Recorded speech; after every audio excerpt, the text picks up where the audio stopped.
Can you help? Can you help me? Can you help? Self-Helpless! Can you help? Can you help me? Can you help? Self-Helpless! Can you help?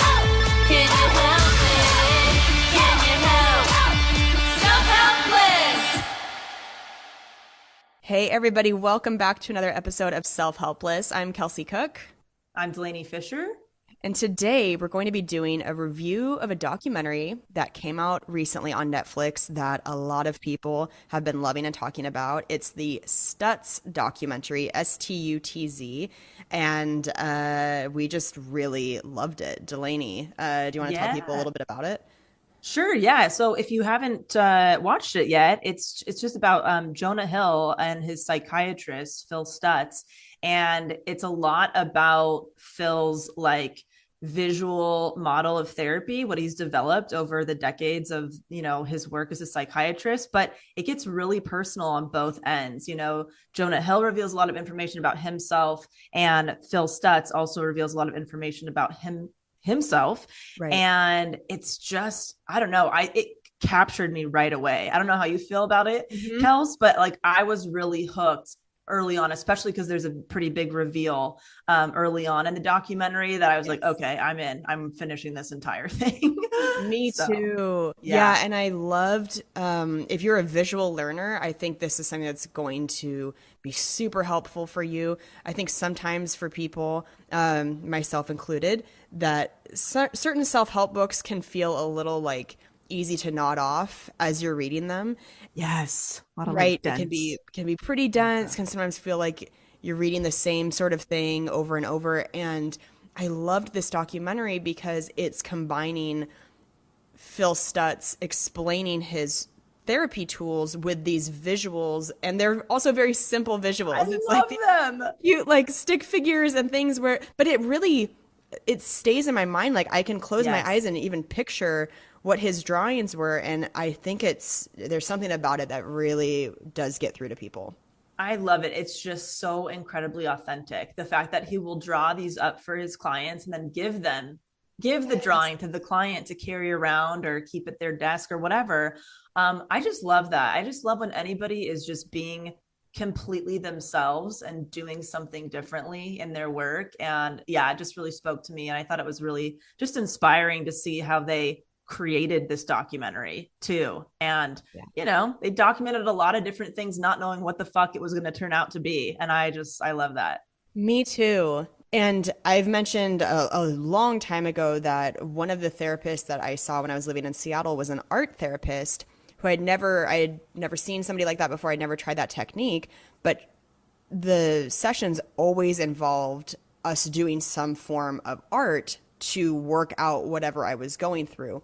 And so Phil isn't an art therapist. Like he's not really having Jonah Hill do these art things, but that's kind of that concept where he's giving the person the drawing. And I still have things from my therapy sessions in Seattle where it's things that I made, which I think is also Yeah. very it really sticks with you for a long time where you're like, oh, I made this and this feels authentic to me. And Right. I think there's just something about that. Yeah. I love it. Well, before we get into all the goodness, Kels, you want to plug your tour dates and all that good stuff? Yes. So this is coming out on January 23rd, which means I will have just been in Raleigh. And I hope it was awesome. I hope that I got to meet some of you helpsters. And then I will be in Philadelphia and Portland in February. In March, I'm in Cincinnati, Kearney, Minneapolis. April, I'm in San Francisco, Rosemont, Chicago, and Denver. And then so many more tour dates coming up. So you can go to kelseycook.com and get those tickets. I love it. Fantastic. Yes. Um, so, hey, if you are a licensed mental health professional or you are in training to become one, I would love to have you over at the Minimalist Business Podcast at delaneyfisher.com. It is a private show, but it's completely free. You can access it on my website. And I'm just loving it. If you've been tuning in for a while and you've heard me mention, my consultancy and my podcast over there, I recently changed the direction of my consultancy where we've really niched down to solely working with mental health professionals. And Mhm. already just the past couple months, I'm starting to get a lot of cool things happening in the space where people are kind of starting to look at me as like this hub of support for mental health professionals. And so we have like a lot of like media popping in, asking if we could, refer them to people and stuff like that. So I've just been fucking loving it. So yeah, we're going to be kind of nurturing that a lot. So if you're a mental health provider and you want to know about some last minute media features and, those types of things, as well as free resources and podcast episodes and all that, we'd love to have you. Just come on over, DelaneyFisher.com. All entrepreneurs and business owners are welcome, but that's who we kind of support officially. Yeah, that's so cool. I'm very proud of you. I love it. So fun. Thank you. Yeah. All right. Well, let's get into it. Let's do it. Should we kick it off with a quote? Yes, please. What do you have? This is a quote from the documentary. This is a Stutz quote. And I will say, if you love quotes, if you enjoy the quotable portion of this podcast, I really think you will love the Stutz documentary, because it's just incredible nuggets of quotes and wisdom over and over. Absolutely. So this one says, think of a particularly difficult problem you have in your life right now, and then try this. First, think of the problem as a random hardship occurring in an unthinking universe that doesn't care about you or your evolution. How does that feel? I mean, that would probably feel like shit, right? Now, think of the same problem as a challenge posed by a universe that wants you to evolve and knows that you can. How does that feel? I love that. I love just that even too. looking at reframing hardships or adversity, like reframing, like, what is this trying to teach me or bring out of me, or what kind of strength is it, building? I think that's just, if you have to pick one option of how to view something, why not pick that one? Right. If you can't control that something is happening to you, right, that you don't wish it was, it's like, well, what can you learn from it? Right. Yeah. And I feel like a lot of the lessons that he teaches are founded in stuff like that, which is really great. Exactly. It's like you can just control how you feel about it and think about it and what you do with it. Yeah. It's empowering. I love anything that is empowering like that. So yeah. Yes. Yeah. Well, so just a little bit of a setup of like the three aspects that, according to Stutz, this is like the reality of the universe in a way. There's always going to be pain, there's always going to be uncertainty, and there's always going to be constant work. And that's kind of where his process starts. And then he goes over all these different tools. We're going to cover a lot of them today. Mm-hmm. And then they dive really deep into just personal stuff as well. So I think Kelsey and I are just going to talk about maybe what resonated most with us and maybe some personal experiences of our own. So Kelsey, what is the number one thing that really stayed with you from this? Well, to start, he said something that was funny to me, because he said that when he got into therapy, he had found, I think he was talking about before he met Phil maybe, that he felt like shrinks would just listen to him, but wouldn't give him, he was going to them to get advice and have their expertise. And then his friends, who he would want to just listen, his friends were the ones trying to give him advice. And he was like, oh, dude, no, I just want you to listen. And I felt like that's something that a lot of people can relate to, because I've definitely had experiences with therapists in the past. Not that they weren't good therapists, but I think they wanted me to try to figure it out for myself. Right. Which, of course, is valuable. But I think there's also something to wanting a little guidance from somebody that you find to be an expert in the thing you're talking to them about. And then we've all had times where friends just can try to give you so much advice, and you're like, oh man, I really just wanted you to listen right now. Yeah. Yes, exactly. I totally resonated with that, because I don't know, for me, I seek support in that area because I don't really know what the healthiest response to a situation is or how to implement that. And so for me to try to figure it out on my own, it's like, well, I don't have 4+ years to go educate myself on what you're trained in. Maybe you can give me a hot tip. That's what I love with. Yes. Yeah. Yeah. So I have had that experience too, but I know that there's value in like processing information and just that, but I think there's like a wall that you hit where you're like, okay, I want some like practical tools, and I do want you to give me advice and Right. guidance. Right. You know? So I thought that was funny, but one of the Yeah. tools that stood out most to me was when he talked about the shadow. Yeah. And we have talked on Self-Helpless before about trying to understand your shadow self. And Phil Stutz describes it as the part of you that you wish you were not and that you can't get rid of. Yeah. And there's something about that that really struck me because when he says you can't get rid of it, just like your shadow, right? You cannot get Right. rid of your physical shadow. But I think we all sometimes at least I get into that trap of trying to fix something permanently or like better myself in a way where something like a part of me that I don't want to be is gone. Yeah. And I think that's noble and good to strive for being a better person. But I also like this idea that there are parts of you that are just you, right? And that like you can try to work on, but that you need to also just accept and be like, okay, this is who I am. This is a weakness. I will always try to be improving on it. But rather than trying to turn a blind eye to it, you're like, how can I incorporate this? I And love it. not cut this. I used to try to like really sever my shadow. And Yeah. that was back when I really didn't love myself. And I Yeah. think for me, if there was like any arc for me in this podcast, it's going like starting the podcast, not loving myself, and being at a place now where I do, and how much that has changed every part of my life. Mm, that's huge. That's so awesome, Kels, too. Well, Like what thanks. a very powerful transformation. Yeah. Um, I loved the shadow stuff. I loved when, I don't know if Jonah did it himself or they brought out a picture of Jonah as a, a teenager or something where it was like, this is like, this is my shadow. This is who I don't want to acknowledge that I am or was.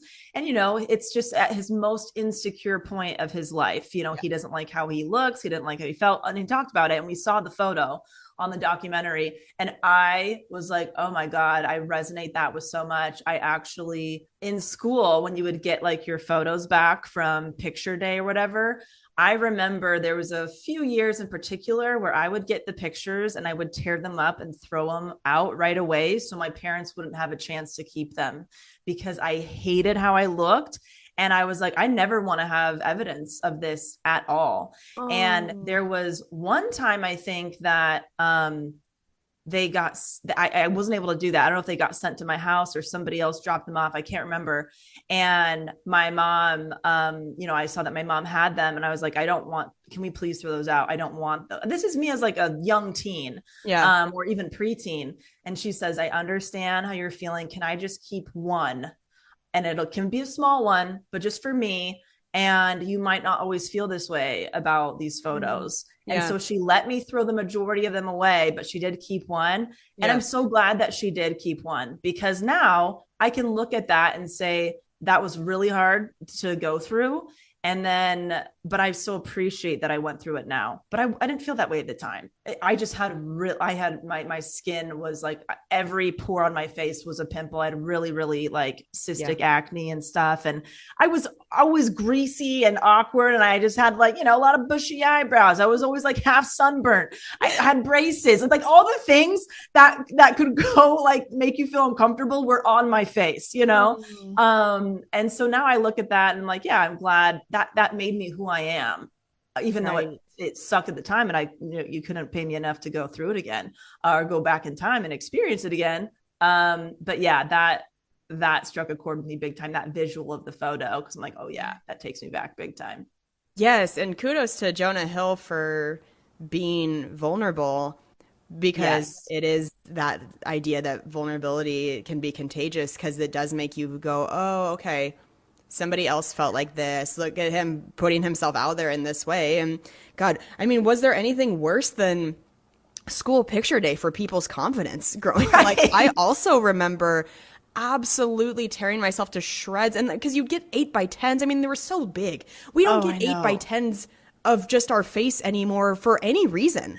Like, even on your wedding day, it's Please you and another don't. person and it's Yeah. zoomed out more. Like, it just was not meant to make you look or feel good. And I remember Right. also having a really hard time with school picture day and getting those photos and just absolutely picking my face apart. And, Yeah. but one of the exercises that Phil Stutz walks Jonah Hill through with the shadow self is he says, okay, I want you to close your eyes and I want you to picture what your shadow self looks like. Whether that's, like physically, whether that's you're picturing the parts of you emotionally that you're insecure about. But he says, talk to your shadow and listen. So, how does he or she feel about how you've treated her or him? Yeah. Yeah. And so, in that experience, Jonah Hill says that he feels like he's like completely been shut out, like complete rejection, right? And then Stutz asks him to ask his shadow, what can you do to make up for it? And I think I'm remembering this right, that he just said that he wants to be included, Right. right? Yes. Just Yeah. accepted and included and be a part of his life going forward. And I do really feel like that's kind of a similar version to what I had to do to love myself, was just that like radical acceptance of all of me. Like no more Yeah. conditional love, no just loving the parts of me that I felt like represented achieving things or accomplishments or whatever. It was like really loving myself through and through, which is just, it's not easy. I don't feel like we get set up in society to feel that way about ourselves. But Totally. yeah, Totally. Yeah. it has really changed my life for sure. Oh, yeah, that was a good, and yeah, what better way to like include his shadow self than a giant photo of him at his most insecure point? Like, I thought there was just a lot of really powerful moments. For me, one of the most powerful moments was like this reveal, spoiler alert, is Jonah during part of the filming, he just like stops for a second and he tells his psychiatrist like, I've been catching myself in this perfectionism and I've been lying and I don't know what to do. I want to change it, kind of a thing. And so Jonah like takes off this wig that he's been wearing. Basically what had happened is he tried to film the documentary to make it look like this was all recorded in one session in Stutz's office in like one therapy session. They had actually in reality been recording over 2 years. They were actually in a studio, not his office. And in order to make it look like it happened in one session, Jonah was wearing a wig because his hair had changed so much throughout over 2 years. Yeah. And he just was like, yeah, I don't know what's going on. And in the beginning of the documentary, Jonah felt very closed off to sharing about like his brother passing away and like his relationship with his mom. And by the end of the documentary, he was a little more willing to share. He talked about a little bit his brother and then actually interviewed his mom or had a conversation with her on camera. So that happened over the course of 2 years. Yeah. And I just thought like, fucking yes, that was so juicy. That really hooked me. To finish everything, because I'm like, this is going to be real shit now. Like this is going to get into some deep stuff. And I think what like a tremendous amount of permission he just gave everybody else tuning in to just be honest and be authentic and stop trying to put on this like facade, of like, here's this perfect piece of art that we filmed in an hour. Yeah. I just thought that was so good. And I love that. I know that really helped me too, just of how I approach my own work and projects. So that was great. I think the tool that stood out for me the most that Stutz shares was the string of pearls. Okay. Yeah. That one was really fun. Basically, he describes, he draws like this pearl necklace with little mini like black dots within the pearl necklace or whatever. And he just says, every pearl is an action. And they're all similar size. sizes. So whether it's a big or small action, it's all the same. It's all part of this like string of pearls that you can create. And the little tiny spot inside the pearl is a turd because there's no such thing as perfect action. And so it's like there's a little turd and then it's coated with like a pearl, whatever pearl coating. And that's what your actions are. And I fucking loved that. And I was like, for me, I honestly feel a little the opposite in the way of I feel like when I think of an idea, it feels like a pearl. And then when I actually do the action, it's a turd. So I feel like I'm wearing a turd necklace with little tiny pearls inside the turds. But still, like that visual is helpful too. Oh my God. I loved that. I loved that part. I loved it too, because I know that perfectionism is an ongoing battle for me. That is something that I think when we talk about that you can't get rid of your shadow self, perfectionism is one of those like, that might die in me. That might die as like within my shadow self, is that perfectionism will always be something I have to struggle against because it doesn't bring me joy. And I think perfectionism has good intentions where it wants you to succeed, but it's just really, for me, it sucks joy out of a lot of situations. And him giving you almost like a guarantee in that visual of the string of pearls where it's like, there will be a turd in everything. It doesn't matter how great the action you take is, it won't be perfect because perfect doesn't exist. Yeah. And there's some, I mean, like we've heard that a billion times that perfectionism doesn't exist. But again, it's like in those visuals, there's something very peaceful about seeing a little turd in a pearl where you're like, you know what? Yeah. And then it does let you almost like look for whatever the turd is. Right. And be like, oh, yeah, there it is. Yeah, cool. As a given, not as like it helps you to take it less personally when you find the turd. Because you're like, but there's always going to be. Yes, and everybody has a turd necklace. Everybody's a turd necklace. I love it. It's like you could start off watching this documentary and think, wow, Jonah Hill, like his life must be fucking incredible. He's a movie star. He's this. And then you start to learn about him like, yeah, he's been through some shit. It's like everybody's got the turds. And I love it. And I also really were you surprised when he showed so apparently the day that his brother passed away, he went into Stutz's office and Phil took a picture of him at that moment.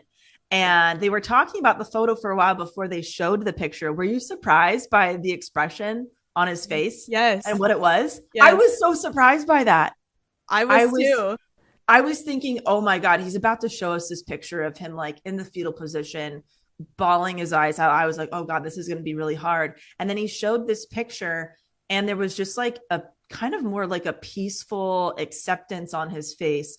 And then Phil said, yeah. And Jonah had not looked at it since his brother died.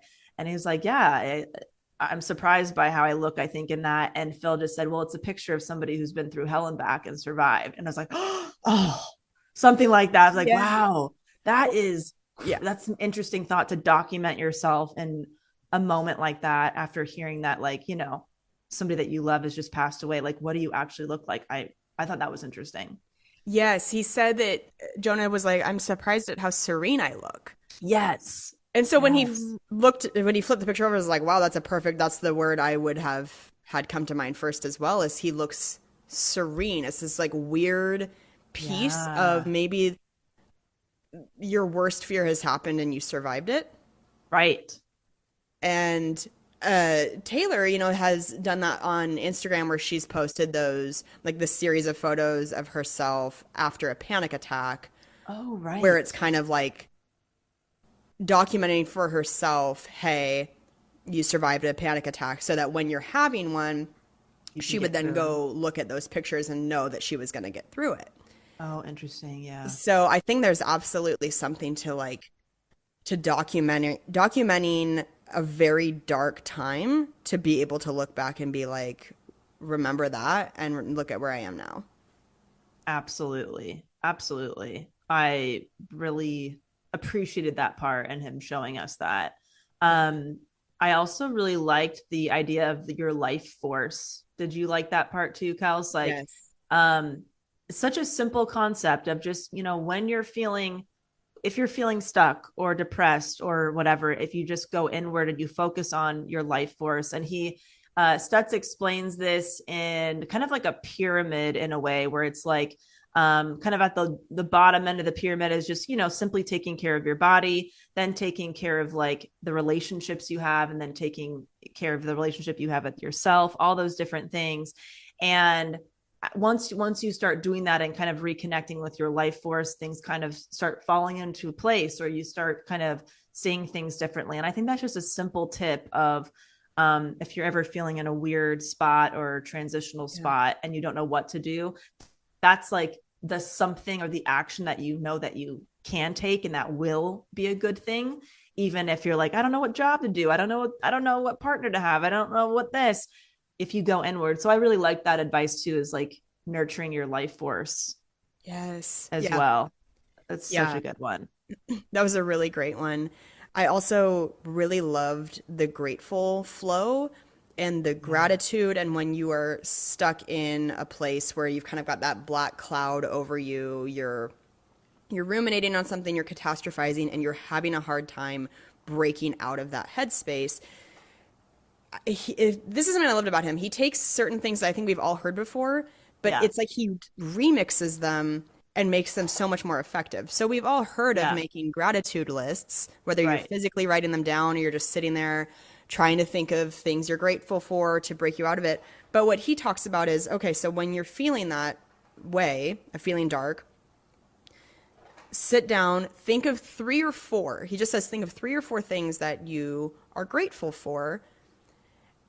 And after that, just start to get out of the idea of like continuing to list things, because you don't want to be Right. like digging. It's like less, I think what he says is that puts you in a different headspace where you're just like trying to dig for things on your list. He says, but rather Yeah. focus on the state you're in and the feeling that you're feeling of being full of gratitude, and Right. that is the grateful flow, like focusing more on how that feels rather than trying to rack your brain over and over and over to make like a 50 thing long list of gratitude. Yes, I do love that so much, because I think it can kind of keep you in your head when you're just thinking of things to list. And this gets you kind Yes. of more in your body and feeling and present. Yes. And I do love the visual of that, is like his little, I think his picture was like, it's you and there's a giant rain cloud, but above the rain cloud is this beautiful bright sun, and you just have to pierce the cloud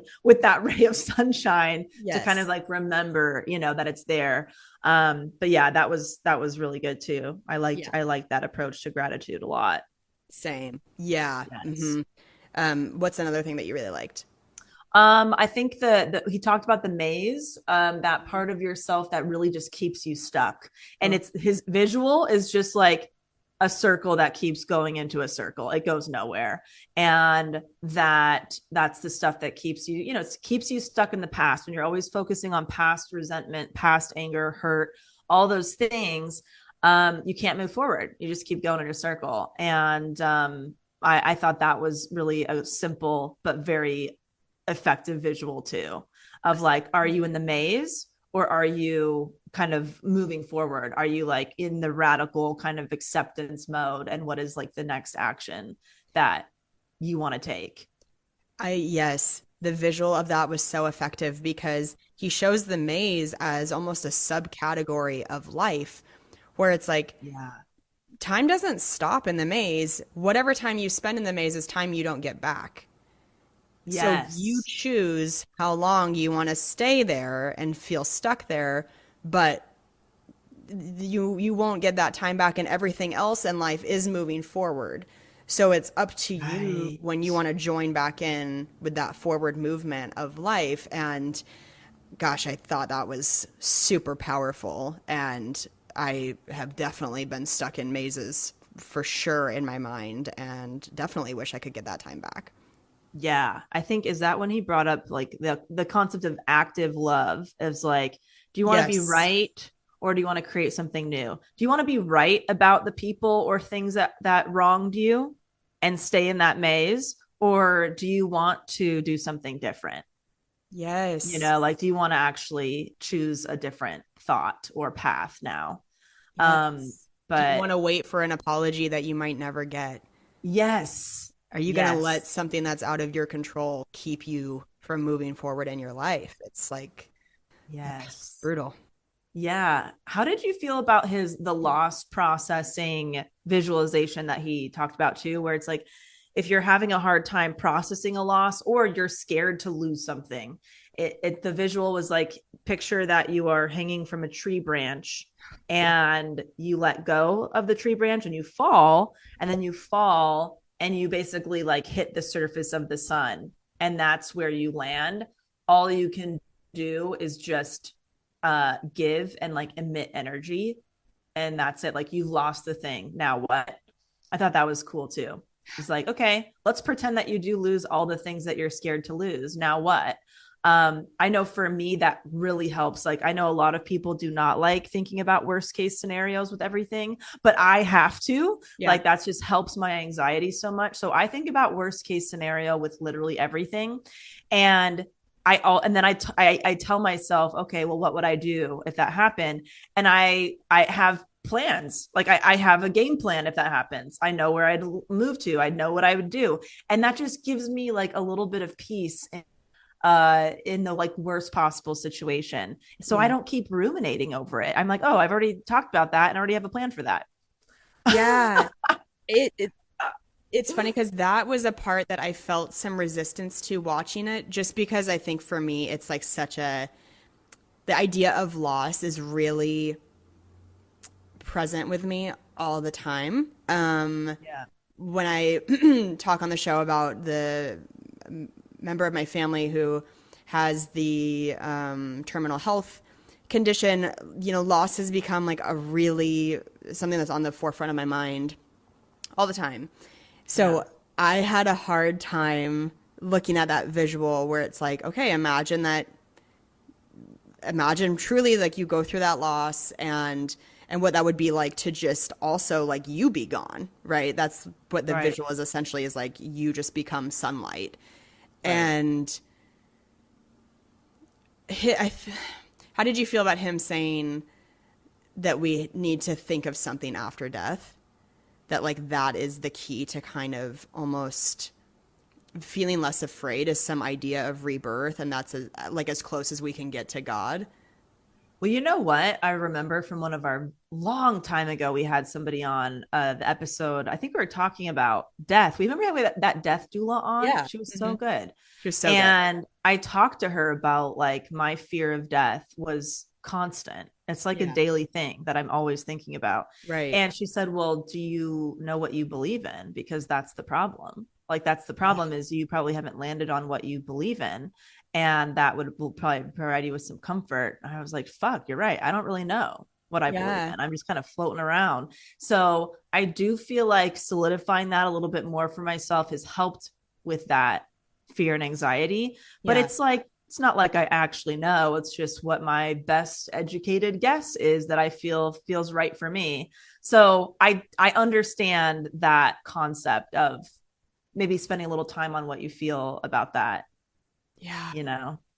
I don't know about you, but because I think you're right. I think that that does, if you can settle on something, I can totally Right. see how that would make you feel more comfortable with the concept of death. But Right. if you can never feel settled on it, for Yeah. me, the thought of it makes me more anxious because Yeah. I'm such a stubborn person. I'm such a like, I want to know, like I'm not great with gray area. And it is Yeah. hard that we don't know that answer for sure. And Yeah. it really It's fucked is, up. it's fucked up. It's just based on faith in whatever you feel.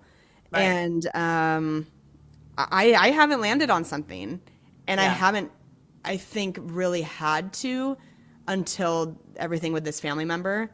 And then I've been having to think about like, what do I believe is going to happen to them? Right. Right. And there are things I think about that are way more comforting than other things. It's just like, how much do I believe that? Yeah. Yeah, So totally. hard. I mean, It's this so is funny because Cam and I are so opposite in that department. Like he believes that nothing happens, and I'd be like, oh, hopefully like energy goes on or something, right? Like that's we have same 100%. very different approaches, and they both bring us peace. Yep. Like Cam is like, nothing happens. So I want to be worried about that. Why worry? Can't control it. Nothing. And for him, he's like, yeah, that's great. Like nothing happens. So this won't be a problem. Where I'm like, oh, if nothing happens, it's a huge problem for me. You know?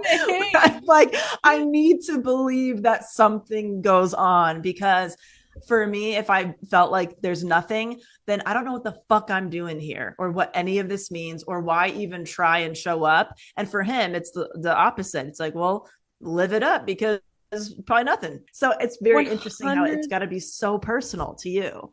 100%. Because you and I, we talk about that we have that same part of our personality that wants to live life to the fullest. Like we Yes. always want to experience as much as we can and all of that. And so I think for us, the concept of that ever fully stopping is the most terrifying. Yes. 1,000%. Yes. We're like, well, this time seems so short. Yeah. Like, Oh yeah. it, yeah. I And, am. Yeah. oh, go ahead. No, I was going to say, I know I'm very aware that a lot of, we talked about, who do we have on? Oh, the human design Yes. person, right? My insatiable nature of like, I want to do the next thing. I acknowledge and am aware that a lot of that stems from my fear of death, where I don't know if Oh. I'll have tomorrow. So I want to experience as much as I fucking can because I don't know. And I'm even this way with gift giving. I don't know if you if you resonate with this, Kels, where if I'm giving a gift to somebody and it arrives early, I have a really hard time waiting until I'm supposed to give it to them. Like Christmas gifts or anything. Same. If it arrives like a month early, I'm like, Cam, let's do an early thing because I want to give this to you, because I know it's deep rooted in an anxiety of like, what if I'm not here tomorrow or you're not, and I wasn't able to give you this gift that is meaningful. It's such rooted in fear, and I've had to like do a lot of work around that. Where I'm like, okay, it's okay to wait and give the gift at that time, but it's also okay to give it early if you really want. But I know it's deeply rooted for me. And I think a lot of it is because I was exposed to a lot of early deaths when I was younger. I saw it was, there's been a couple child deaths in my family. There were, when I was a teenager, people very close to me lost somebody very close to them. So like I'm like, I know that this can end tragically and unexpectedly. Yeah. And I think it really gives me this lens of like urgency in a way, which is not always healthy. Yeah. And to, I guess, pull the curtain back a little bit, the way that they did on the documentary where Jonah Hill revealed that he was wearing a wig when the documentary started and that they actually been taking years to do it. Yeah. So for me, today, like I had watched the first half of the documentary maybe a week or two ago when you and I had started talking about it. Yeah. And then I was traveling and I finished the second half of it this morning before we recorded. And when it hit that part of the documentary about loss and like what happens when you experience that and how you will handle it, I was like hysterically crying like 20 minutes before we recorded today. Because like if you see me on YouTube today, you'll be like, Kelsey's look better. But I just it's, and I talk about like always not being sure how much I want to share on the podcast about all of that with my family member, but it's just so fucking hard. And like these are, I think, big human concepts that we're always all trying to navigate, as like trying to find some way to feel comfortable about inevitable death, whether it's like your own or your loved ones. But yeah, I'm like, don't want to start crying again, but like I'm terrified. I'm like so terrified to lose this person. Yeah. So when something is put in front of me that makes me have to like really think about it, it makes me realize how much time I spend every day trying to not think about it, Right. Totally makes sense. Yeah. Well, thank you for sharing that, Kels. I know it's hard to talk about. It's Um, okay. I think what I'm did more, to be honest, I'm more self-conscious about how I look today on Zoom. Oh, you from look yesterday that I cute. almost I felt wouldn't like I have wanted known. to be like, hey, there's a reason why I don't look good. So I don't Oh, know. I think you look adorable. Well, thanks. Um, That's school picture so day, me kicking in, being right. insecure. Your Yeah. shadow self is creeping Shadow in or self. whatever it's called. What did you think about the relationship between Jonah and Phil? Because I feel like a lot of people will think it's controversial, but I really appreciated it. The fact that it doesn't seem to just be a client psychiatrist relationship. There is a friendship, there is love. They tell each other they love each other. There's Right. even part of it where Jonah kind of helps Phil through something like a romantic relationship thing that he's experiencing. It's just, there's more reciprocity in that relationship than I think the traditional model of like therapist patient type of thing. How did you feel Absolutely. about all that? Well, I thought that they have a truly beautiful relationship, and I think it's very neat to get to see that.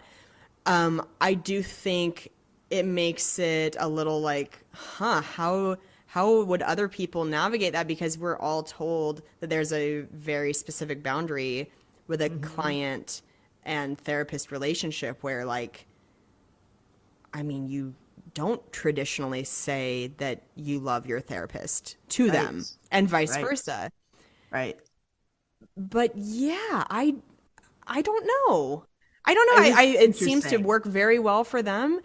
I feel like I would maybe be uncomfortable letting that boundary get, like, I really appreciate that my relationship with my therapist is so objective, that she is an objective person in my life. Yeah. And I like that because Yeah. frankly, the fact that we don't tell each other we love each other makes her different from the other people in my life. And that's part of why she's important to me, Yeah. because I want to talk to somebody who is not a family member or a friend sometimes about certain things in my life. So I kind of Yes. like that boundary, to be honest. And I'm a Uh, very lovey, affectionate person, but I like that it's like that. How about oh, you? very much. Oh, I totally agree. I think I appreciate that they were honest about that. Like Yeah. that they developed this love and friendship over time and that it's normal to do that. That's like a normal human experience. You might not get that with everybody in your life, any doctor, therapist, whatever. But I think it left me feeling like, where is the boundary there? Like if they Yes. hang out outside of the office, where does friendship begin and therapy end? And I'm wondering, like, I think that's just kind of a fascinating situation. And like, does he still see him as a client? Does he not? Like, I don't Right. know. It did leave me like with a lot more questions. But when you work with somebody that long and that intimately, I'm sure it's really hard not to develop a love or friendship in that setting, especially because like they have a very funny, like sarcastic banter back and forth with each other and stuff like that. So I just thought it was interesting. And I could only relate it to the fact that, some of my clients have been with me for like 3 years, like a long time. And you learn about, even though we're working on business, right? You learn about all these different things in their life. You learn about their family. If they're having a hard time, it shows up in their business and you Right. take space to like talk about that, even though you're not coming from like a therapy standpoint. Right. And so for me, I think, I do really care about my clients. Like I absolutely love my clients and Yes. and I can't like pretend that I don't. I care about their needs more than just somebody who gives me money. And so I think I appreciate the fact that he's allowing people to be honest about that a therapist or business consultant, whoever, they're also a human being, even though you're in that relationship. It's obviously boundaries are very important and have to be there. But I think it made me feel less like bad or guilty about feeling that way Yeah. about somebody in a professional setting where it's like, I really care about this person beyond business. Is Yeah. that okay or normal? Sure. Do I need to do something differently because I'm feeling that way? And they Sure. express the same thing, the same feeling with me. Now, does it happen after one session? No. But like, Right. when you work with somebody that closely, I think that's a normal thing. But I also do appreciate in my with having a therapist who, like you said, Kels, it is very objective and there is not that type of thing. Right. Because for me, if somebody was saying they loved me, I don't think I could show up authentically in therapy. I would get into people pleasing mode, and I would be maybe nervous about losing that relationship. And so that's got to be a really hard line to walk on. Absolutely. Yeah. And that whole like self-love thing and how I'm saying I feel like that's been my biggest arc over the years on the show would also I mean boundaries go hand in hand with that. And I do feel like Yeah. I've gotten a lot better with boundary setting, but I remember a therapist I had years and years ago, I told her by the end of my sessions with her, I think I'd been seeing her for maybe like a year-ish. I told her that I had started to find it hard to be completely open with her about certain things I was feeling because I just wanted to be friends. Like I felt that part of me, that people pleasing part of me, just wanting to Yeah. be friends with her. And she's like, okay, like I really appreciate you telling me that. That's really important for you with your next therapist is because I was like, I was moving to another city. She's like, that's an important thing for your next therapist is like, you really need to use that time to work through. Cause like, what, then why are you paying me? Like Right. you don't need to pay to have another friend. Like what that's Right. not what the work is.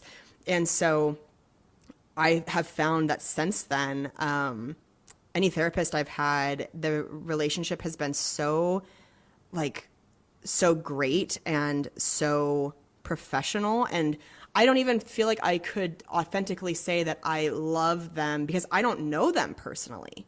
They Yeah. have been professional with me where they don't show me like that's not what the sessions are for. They're not telling me what's going on in their life. There's a Right. professional boundary from them. I love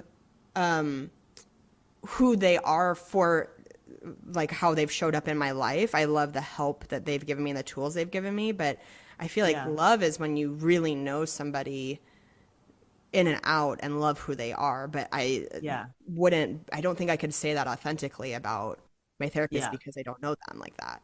Yeah, totally. It makes me wonder like how that relationship developed between Jonah and Phil, like how Right. that happened. Because I've only experienced therapy where I don't really know much about them. I might get an example of things here and there. And sometimes I feel like it feels like a good fit. And sometimes I feel like, God, I really wish I could connect more to you as just human to human. Yeah. And for me, I learn through examples. Like if somebody can say, "Hey, this is what you're going through. I went through something similar and here's kind of what happened," or here's some similar, and of course the therapist cannot do this with like confidentiality stuff, but like here's some examples of like some of my other clients, what they've gone through and what they did. I like being able to learn from other people's experiences.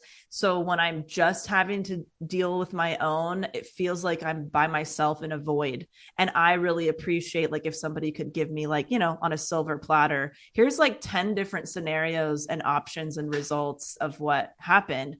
What's feeling like a good fit for you as a next Right. step. So yeah, I think it's just interesting. I also think therapy is changing a lot because a lot of people are ditching that just traditional model, and not it's obviously there for a purpose, but there's a lot of new practices and like new models popping up because Yeah. of just from speaking to so many mental health professionals.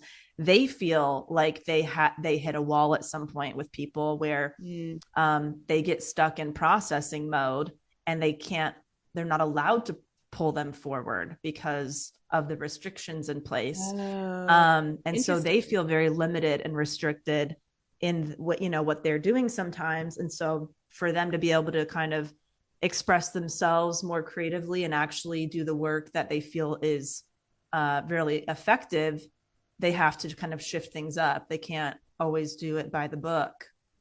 Right. Such So a weird, interesting. it's so fascinating. Yeah. Yeah. I also really loved when they brought Jonah's mom in Right. and they talked about his relationship with her, especially growing up, and some of the shame he felt from her about his weight. and how that impacted his romantic relationships and just how he felt women looked at him in general, because that was his primary female relationship was with his mom, and his, his first female relationship. Right. And yeah, it's just such an interesting, and then Phil was able to relate to that as well and say how his mom's Yeah. relationship with men impacted how he felt in relationships. Yes. And I think that's always, I'm sure not a lot of people end up going to therapy with their parent. I don't think that happens super frequently, but I think when it does, man, can that help a lot of people. Absolutely. It just shows you, like, gosh, if you don't deal with your own shit, you just project it onto everybody else without realizing it. It's Yeah. like if you've ever, that spoke to me a lot. It's like if you've ever been around, because he was talking specifically kind of about body image and weight, and how I think that he said that his mom kind of grew up, being told a certain thing about her body image. And then she kind of, knowingly or subconsciously was kind of like projecting that onto him without realizing it was harming him or whatever. Right. And if you've ever been in that position where somebody's like deep rooted insecurity, maybe it is about body image or anything else, and how it shows up with how they comment on other people or about other people around that topic, it's so transparent if you know what's going on. But if you don't, it can be really harmful because you can take it personally. Like I've been around somebody with a lot of insecurity around body image, and then the comments to me are about like what I'm eating or this or that, and I'm like, oh, this is really luckily I've done the work where I'm like, oh, this is really an issue for them, Yeah. not for me. I feel fine, but like this is really something that they're struggling with. Right. But if you aren't aware of that, that could, and it's still hard, it can be hurtful even when you are aware of it. It can Yeah. be harmful, Yes. Yeah. Yeah. Fascinating. Anything else you wanted to talk about with it? I think that covers it. Okay. I think it's worth a watch if you want to tune in and take your own notes and, see what resonates with you. Yeah, and there are plenty of other tools that he talks about that we did not cover, and so that way you'll also be, it's not just going to be stuff you've heard here. It really is a very fascinating watch, I think. Yeah, I think it was well done. Well done. This iTunes review is from Sia at School, and it says, "Yes, woman, thanks to the pandemic, because I fell in love with you guys. Thanks for everything you do share. Hope y'all stay safe and well." Thank Thank you. you so much. We really appreciate Appreciate it. it. Yeah, Thanks for taking the time. keep those iTunes reviews coming in, guys. It helps our show pop up on iTunes and the algorithm and all that Yeah. robot stuff. Yeah, the more people that find it, the more people that, feel comfortable, talking about their mental health and taking action on their mental health. And that's what we're here for. Yeah, yeah, and I feel like we say this every now and again, but if you do really love the show and you have like a coworker or a friend or family member that you think would also love it, please let them know about it, because that I feel Yeah. like is such an easy way to get the word out. It's just word of mouth. So we would love if you've got people in your life that you think would like the show to let them. Absolutely. We also have a Patreon community too at patreon.com/self-helpless, where if you want to influence like the topics that we share on the show, you can submit topics, vote on them. You can submit quotes that get on the show, recommendations, all that. So yeah, you can check that out as well. Nice. Well, Dill, All do right. you have a segment? I do. I have a good shit moment. I saw Lizzo live recently. Oh Have I my talked God, about that that's yet? right. Yes, we talked about it on the phone the day after you went. Okay, yeah. Oh man, it was so fun. It just felt like a warm hug being, seeing Lizzo live. It's just like a self-love fest. And Yes. it was so fun. Lots of color, lots of sparkle, lots of freaking great energy. And because this was so cool, I didn't know this at the time, but and I went with my friend Courtney. We went and we didn't know that they were filming the concert because it was like the last show of her tour. So they were filming it for one of those like live concert TV specials. So there were special appearances. Oh my gosh, I'm blanking on who dropped in. I know that I told you. Cardi B Cardi dropped B. in and Missy Elliott. So we I saw freaked all out when you three. told. God damn it! I freaked We out when saw you all, told me that Missy Elliott was there. we saw all three of them in one night, baby. It Ugh, the was a hot queen, deal. the Yeah, I'm not absolute. like a big concert goer. I don't really go to concerts. It's just Yeah. not my like go-to activity. But um, yeah, my friend Courtney had a friend that could not go at the last minute. And so she basically said, "You want to come?" And I'm like, you know what? Sure, I will. I will not be a grandma for the night. I So will. proud of I you. will get out of my house. And I'm glad I did. It was a blast. That's awesome. I am so happy Yeah, to hear that. it was a good time. Kels, what you got? Well, I mean, this is a little lame, but I think it's like a good reminder nonetheless. I recently went through all of my stuff, did like a really deep inventory clean of like my closet, of like the sort of storage closet parts of your apartment where you just shove shit and then you forget it's in there a few months later. I just kind of went through everything Yeah. and did such a big drop off at Goodwill. And man, Oh, that's like a little cocaine kick. it's It's just, delicious. oh man, I've never done coke. I don't know what it feels like, but I would imagine it's just like there's something about it. It feels really good to like get rid of stuff, like whatever that energy involved in it, because a lot of it, it's like sometimes it's old clothes that just don't represent you anymore. It's this very cathartic. It feels like you're almost letting go of parts of you that you are ready to move on from. Yes. Oh, it's addicting. It is addicting, yeah. So I did a Goodwill run, felt good. Just a reminder, if you haven't done a deep clean in a while, sometimes it's fun at night like to do it on your phone, like a technology clean. Mm-hmm. Go through your photo album, make room on Yeah. your phone, just all that stuff. So Love it. yeah. Well, Fabulous. you guys, I cannot wait to be in Philly and Portland in February. Come see me there. Go to kelseycook.com, get those tour date tickets, and yeah, Yeah. I'll see you on the road. Fabulous. And yeah, tell the mental health professional in your life if they want to come over to delaneyfisher.com and sign up to get my free podcasts. We talk about how to, scale your business authentically and sustainably. And also going to be starting to give a lot more, resources, media opportunities through there as well. So we'd love to have you. Come on over. Awesome. All right, guys, Cool. we hope you're doing well. Happy Monday. Have a great week, and we will talk to you next week. Bye. Bye. Thank you so much for listening to the Self-Helpless podcast. You can find our Patreon community, merch, and our individual work at selfhelplesspodcast.com. We'd be thrilled if you shared this episode with a friend, or feel free to post it on Instagram and tag at Self-Helpless Podcast so we can repost you and say thank you.